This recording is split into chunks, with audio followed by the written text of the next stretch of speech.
भाई लोग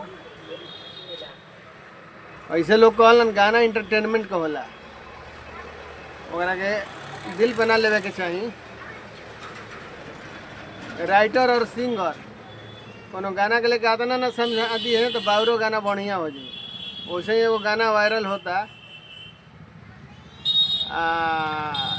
ननद अपना भौजाई से कहत अड़ी, आ गाना का बोल बा का बा, अरे हिले के पलंगिया त रोज हिलता, बाकी ऊ भतार में न मजा मिलता। अरे हिले के पलंगिया त रोज हिलता, बाकी ऊ भतार में न मजा मिलता। अरे चौकी पे हो त नइखे सही से मिलनवा बलम के। अरे चौकी पे हो त नइखे सही से मिलनवा बलम के।